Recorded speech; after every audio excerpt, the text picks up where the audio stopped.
So it's your boy Yirmiyahu who been Israel. We're gonna talk about how these satanic agents are still trying to get people to think that all religions coming together as one is normal. They already started this with what is known as Chrislam, where the top leaders of Christianity and Islam had already come together and shook hands on it. I know the Pope. The Pope is the leader of Christianity, and whatever imam of Islam, they shook hands on it, and they already had their ceremony where they blasphemed the Almighty Yahweh, where they gave these new commandments on top of Mount Sinai, with a greenhouse Bible, just a corrupt version of the original Hebrew Bible mixed in with the just false garbage about climate change and a whole bunch of kumbaya hippie nonsense. And then here we go where we have a similar story where it's talking about how Interfaith Trolley offers tour of religion in America. Again, they're still pushing on this kumbaya agenda where they want all the religions to come together. But here it is. It's once again, the words of Yah are unchanged, and he had one chosen people, one nation of people whom he chose out of all of the other nations, and he didn't make this as a religion. They didn't follow Yah with a religion. No, they followed Yah through laws, statutes, and commandments. That's how the Israelites were able to be different from the other nations. But here we have it. What do we have today? People all getting together. Yeah, I get it. You gotta tolerate people. You gotta be able to coexist with people of different backgrounds and everything. But history's history, and Yah's word is mightier than anyone's word ever made, including all the idols. The Buddha, the Allah, the what's his name? The Christ. These are all idols. These are things where Yah said, Jeremiah chapter 10, Jeremiah chapter 10 verse 1, learn not the ways of the heathen, nor be dismayed by the signs of the heathen, for the heathen are dismayed at them. And that's why people get this confusion where that would make another contradiction, right? Where it says if Yah says in Jeremiah chapter 10, learn not the ways of the heathen, or don't be like them, and yet Christians believe that Yah says all the nations come together and be drafted into the nation of Israel. Oh yeah, that's true. Then that will make Yah a liar, because he said don't be like them. And then what happens where we're being like them? We're all just coming together as one, and that's not Yah's plan. That's not how it goes down. But I'm gonna continue on with this story here. It says some Chicagoans got a crash course in the world's religions recently, visiting 5 major religious sites on the city's south side, including Rockefeller Memorial Chapel. That's crazy, ain't it? Rockefeller, Ebenezer Baptist Church, and Masjid al-Taqwa. Hope I said that right. It goes on to say, in America's 3rd largest city, it's possible to get a crash course in the world's religions in a journey of just a few miles from the University of Chicago's majestic Ecumenical Christian Rockefeller Memorial Chapel on Chicago's south side to the humble Masjid al-Taqwa, which meets in a converted stable still under renovation, a 15-minute ride to the south. On Orthodox Christian Easter, April 24th, 70 or so passengers took that ride on the Interfaith trolley, a tour of sacred spaces inspired by this month's convergence of Ramadan, Passover, Easter, Vaisakhi, celebrated by Sikhs, Ridvan, observed by Baha'is, and Ram Navami, a Hindu holiday.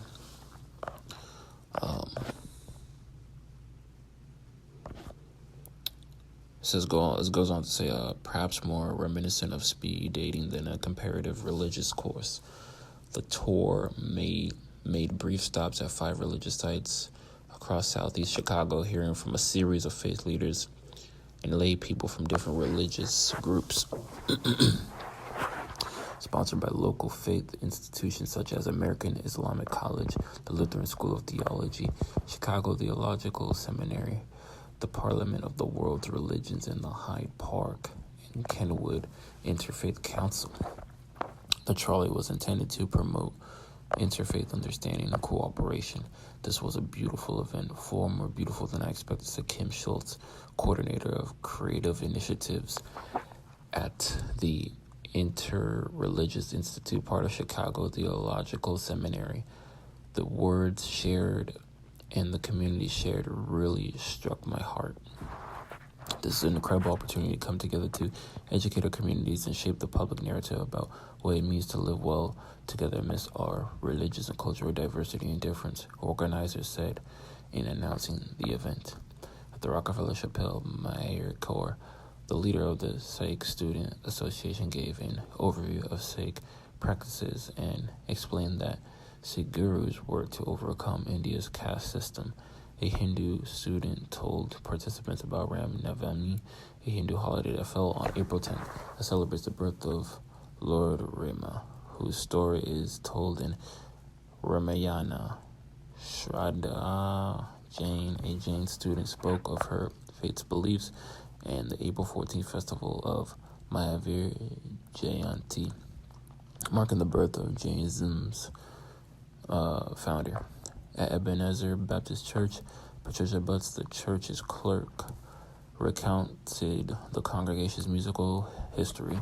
Thomas Dorsey, composer of Take My Hand, Precious Lord, founded an early gospel choir there in the early 1930s before moving to Pilgrim Baptist Church, where the former bluesman was music director for half a century. Meeting in the former synagogue, Ebenezer remains known for its gospel music and its annual performance of Handel's Messiah, but it's also told visitors about the church's Easter observances, including the 7 last words of Jesus, and about its vibrant and dedicated congregation. Our senior deacon is 102 years old and still going strong, she said, at the Clarence Center, which offers resources for the human journey. Passengers learned about the center's offerings of spiritual direction, meditation, and acupuncture, then heard a brief meditation from Hewa Nobishi, a Bodhi Cristo teacher from North Carolina whose spiritual teaching merges Buddhism and Christianity. Bougie encouraged his listeners to love wastefully rather than filling their minds with worry. If you love wastefully, you are living fully, he said. At Kam Isaiah Israel, a Reform Jewish congregation, whose Hyde Park neighbors include President Barack Obama, Rabbi Frederick Reeves, explained how the congregation was formed over decades as several Jewish synagogues, one of them the oldest in the state of Illinois, merged gathering in their current building in the 1920s. He also told visitors about the Jewish observation of Passover, noting that one of its key elements is that it is celebrated at home, meaning every family makes Passover their own. If you go to 2 Seders at 2 different houses, you'll have 2 different experiences. It says the tour ended up at the Masjid al-Taqwa, a predominantly black mosque whose members are renovating their own building after worshiping in rented space for years. Most of the renovation is being done by members of the community. You got to dig deep, and then you have to roll up your sleeves, Imam Tariq El-Amin told his guests. On the ride back to Chicago Theological Seminary for an interfaith iftar, Saba Ayman Nali, a retired professor and president of the Hyde Park and Kenwood Interfaith Council, gave an overview of the Baha'i celebration of Ridvan and of the Interfaith Council's charitable work. That work includes food pantries, assistance to the homeless, and resettling of refugees. In a talk interrupted by a sidewalk hip-hop group that began singing about divine prophecy while the trolley was stopped at a red light, Ayman Nali said that Ridvan celebrated the springtime awakening of humans where people can lay down their weapons and embrace a message of love and brotherhood. Back at the seminary, Timothy Giannotti, president of American Islamic College, gave a brief meditation on the meaning of Ramadan before an interfaith iftar prayer, where he and other Muslims broke their fast as they gathered with those of other faiths. Ramadan is a time of revelation and time of disruption, he said, in which Muslims draw near to God by breaking away from the distractions of the world. We fast from all the things that are getting in our way.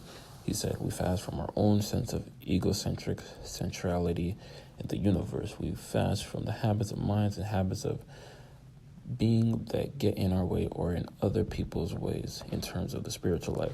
Among the passengers on the trolley were Emily Hitzman, a Lutheran pastor on Chicago's North Side, and her mom, Barbara Hitzman, who was visiting from Dubuque, Iowa. I hope I said that right.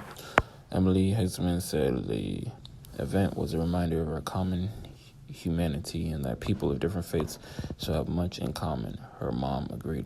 We're all striving for peace, being centered in holiness, said Barbara Hitzman, who said she only wished that the visit to each religious site had been longer. So as you can see, through what I just read, it's a whole lot of kumbaya garbage, a whole lot of let's get this together, let's get that together, let's, just peace, love, tranquility. You even saw what I was reading, something about the Buddhists, some Buddhist dude is trying to get Christians together and have like an interfaith thing. Wait, hold on, bro. Even though Christianity is also a false religion with Buddhism, explain how Christ said that false God. What do you say? Like, say something along the lines of don't follow religions or follow others and you'll be lost or some garbage like that. And then in Islam, same thing. It's because it's one of the, even though that's a false religion, that's what it goes with the monotheism religions where or Abrahamic religions, Christianity, Judaism, and Islam. Says the same thing. They're having interfaith stuff going on. All this, it doesn't even make sense to have these doctrines from religions yet be together in kumbaya when dang well when y'all not huddled together, same peace, love, tranquility, just freaking dancing around, hugging trees and all that. Dang well you're going back saying this is the reason why Islam is right, this is the reason why Christianity is right, this is the reason why Buddhism is right, when you're all wrong. Literally, there's nowhere. And this is all, it's funny because when they say God, they're really talking about Yahweh, but then now they're taking Yahweh and replacing him with an idol, replacing him with something that doesn't speak, hear, smell, taste, or give any type of salvation. It's a shame how this is what we're getting to, but it's all part of the plan to get everyone indoctrinated with the whole kumbaya thing. So when you say things contradictory to what the world agenda is pushing, then the masses are gonna just eat up and tell and be like, well, we're supposed to all live in peace and harmony and love each other and just live like that. When you speak out against these things, you gotta know they're already brainwashed. They got them. Just like how they were promoting, COVID-19 for a little while. Matter of fact, I'm starting to see some garbage where now they're saying that, I saw some news articles saying that measles are next. And now they're going to talk about, measles are, the next, it's the next, outbreak to, mess someone up, even though it's it's the flu and it's nothing too crazy. But again, all these stuff or the government is just feeding us and then we're supposed to just believe them because the government said so, because someone on TV or someone with some type of social influence when it comes to the powers of the world is saying this. But who has the most influence of them all? Yahweh. All praise to the Most High.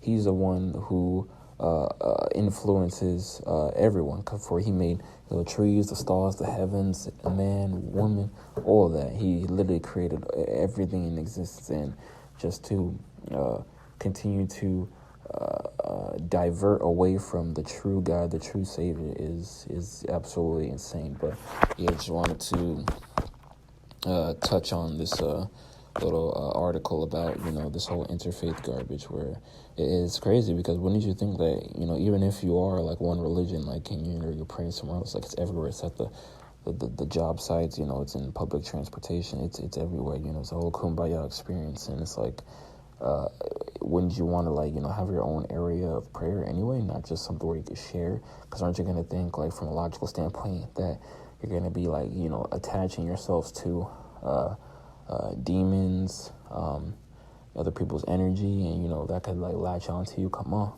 we gotta think. But yep, this you've been Israel. All praise to the Most High. I'm out.